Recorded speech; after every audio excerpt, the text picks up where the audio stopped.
everyone, Jacob Chaparro here with Zenith Investment Management. This is your monthly market update. It feels great to be back. I realize it's been quite some time since we have posted one of these videos. Life's a little bit different for me personally with 3 little ones running around, but we are set to continue these videos. We're going to be doing so on an every other monthly basis, with complementing every other month with a written monthly market update. We've been away from you for good reason. We have been really behind the scenes working a lot on the 2 major aspects of our business the past 7 or so months.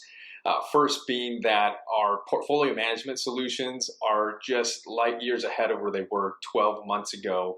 Behind the scenes, there's a lot of things in which I know you don't get to see. And I want to thank Nick King for being able to lead that with us, from our risk management to our overall philosophy. Things are definitely a lot better from that standpoint, and hopefully you see the results there in your accounts, as this year has been very fruitful. The other aspect to our business, which is huge, is the financial planning piece of it, and that has been led by Dave Fernandez, who really has stepped up and been able to be such a great expert. We really are achieving to try to have everyone have a financial plan, and it's been very fruitful, as the last couple of years have definitely presented many challenges. These plans obviously help us gauge where we're at, understand how we can progress going forward, and make better decisions that much faster. The objective with these updates is to give you some type of expectation how markets are progressing, give you some idea of internally what we're working on at times.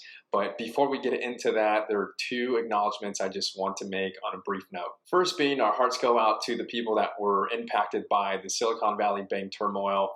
We had clients here that were impacted, so we give our hearts out to you. We really hope that we stepped up for you, we're there for you, help you navigate through those difficult times. And through that, we also were introduced to other folks from Silicon Valley Bank that joined our practice here at Zenith. So if you're watching, we really appreciate you giving us the trust, the opportunity to serve you, and we welcome you to Zenith. The other quick acknowledgement I want to make, which is a bit monumental for us here at Zenith, is engaging with our first institutional client in the nonprofit space. So Food Corp, we really appreciate you joining Zenith. We look forward to many years of a relationship, and we couldn't be happier to serve you and represent you. Thank you. Markets this year have been night and day difference from what they were last year, and I want to go into 4 quick specific things we look at here that's part of our philosophy here at Zenith that I want to share with you in terms of what the outlook looks like here for the rest of the year. There are 4 things that we look at in no particular order, one being how the markets perform historically, how they're technically being driven right now, fundamentally how things are progressing, and we also look at current events and exactly what is the economic landscape and how the markets can be impacted. So let's talk how the markets perform historically, and I also want to talk about how the markets perform historically on a pre-election year, presidential election that is. And as we look at the chart here together, it's broken down how the markets progress month by month throughout the year. And as you can see, there's a big trend line looking at some type of slowdown in growth around mid-July, and we're rapidly approaching that. I think for this year, things probably start to pan out this way. The expectation for many should be the next couple of months, probably going to see some cool down, probably some slowdown. People are probably going to start to take some profits, therefore having some type of sell off from the markets.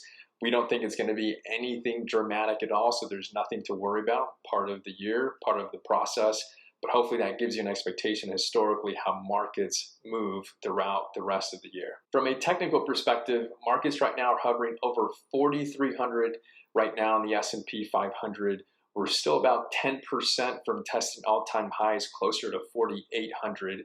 And the chart here I'll share with you shows some lines here that should represent to you in terms of stops. And specifically, should the market start to sell off as we're expecting it to do so into the summer, these lines should prove to be hopefully resistance levels or places where the market likely stops. And at the very bottom there, you'll see kind of the quote-unquote worst case scenario. The yellow line is right around 4,000, which would represent a potential 10% sell-off. That's right now, hopefully, the worst case scenarios we can see. Maybe we have a sell-off between 5 and 10%, which is not abnormal, nothing to worry about, but technically we do have some good safety buffers in there right now where hopefully it gives us more confidence heading into the second half of the year. Fundamentally, markets right now are definitely recovering. We've been asked this question, are the markets now too expensive, as they definitely run up this year?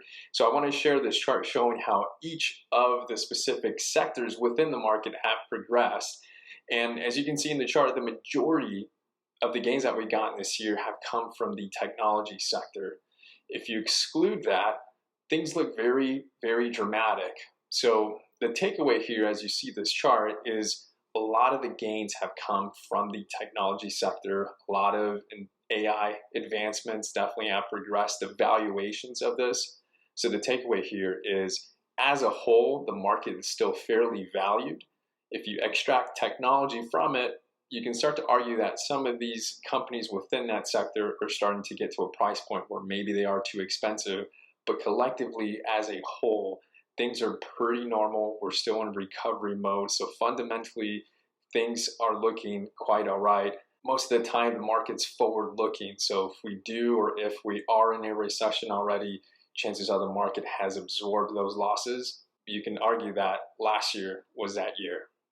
Thank you for spending the time here with us. We hope this is insightful and gives you an expectation of what to come here in the markets. We thank you for everyone tuning in. If you haven't already, please follow us, give us a like, and we look forward to seeing you in next month's market update. Take care, everyone.